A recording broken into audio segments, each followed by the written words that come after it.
All right, welcome back to KUM News Extra, and we are talking about the impacts of art, and it's very, very, I don't want to say, gentlemen, would you consider art a delicate relationship with philosophy or a very tightly coupled relationship with philosophy? I guess it could go either way with art being interpretive.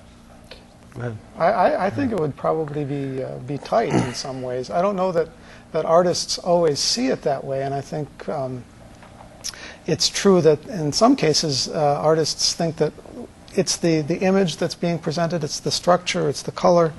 There isn't any message beyond that that's being presented. And in fact, Roger Shimomura went through a shift in his work. And when he began, he was concerned with the structure and the color and so on, but became much more interested in the expressive capacity of art in his later work, in his current work. So I think it varies with the artist, but the potential is there for a very close connection.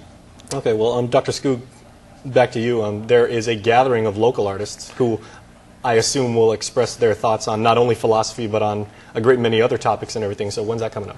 Yeah, right after this session, actually, when we leave here, we're going over to the Chamorro Village, to the Guam Gallery, I think, and they have over the Chamorro Village, and everybody's welcome to come and take part in a more informal environment. But yeah, I mean, there's been just to touch on a little bit on that, there's been a lot of close connection because the conference I met these fellows with was a art and morality conference. So obviously they connect, and then you have the whole field of aesthetics too. So yeah, well, that's you know, of course we've talked about the relationship possibly between art and ethics. Would you say the subject of morality has a greater or less relationship with art?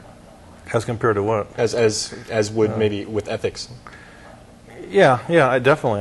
I would assume that there are a lot more paintings out there that deal with the subject of morality and good versus evil, and light versus dark. I mean, look, in the medieval times, art was the only way to express the Bible because it wasn't translated into common languages. So I mean, art was the only way they knew about Jesus, and those images became a way to express things. In the same way with morality too, as well as religion. The scenes they portray give a very vivid, powerful image of these moral ideas and stuff. Yeah. Okay, well, Daniel, while on island, you're not only here to share and to partake and to learn from the local community, as well as Mr. Shimomura's work, you're also teaching, and you're going out to some of the local schools, and you'll be sharing your experiences and everything. Where will you be speaking at, and of what will you be speaking? Well, I'm speaking to two Rotary clubs, and in those cases, I'll be talking about institutional integrity and how one maintains an ethical environment in an organization.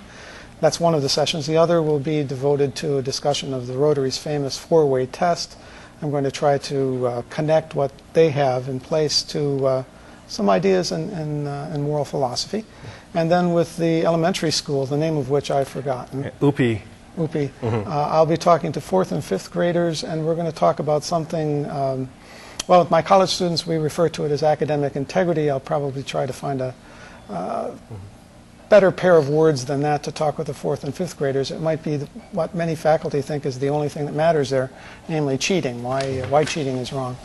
I think one of the things that's most important with young people is that they know not only that they shouldn't do it, but why they shouldn't do it, and I'm going to try to talk with them about that. Okay, ethics in business, always a very interesting topic, and certainly some of the people in Fortune 500 companies would think the phrase ethical business to be completely oxymoronic.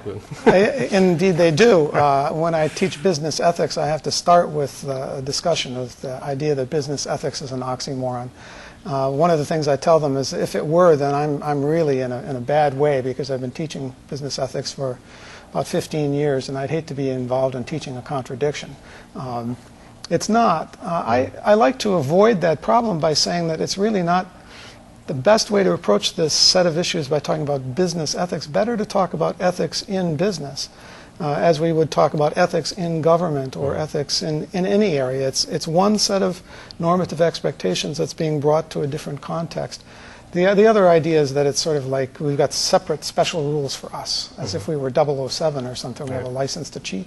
All right, well, unfortunately, gentlemen, we are out of time for this segment, but I will enlighten you to something if you didn't know, Mr. Wieste. Your colleague, Mike Krzyzewski, the college basketball head coach at Duke, also teaches a class there in business ethics. So, of course, you being Clemson and he being Duke, there's, again, that rivalry. Just a little, yes. All right, well, we have heard about the man, Roger Shimomura, and when we come back, you will actually meet the man, his philosophy, and his art. Stay tuned. Don't just talk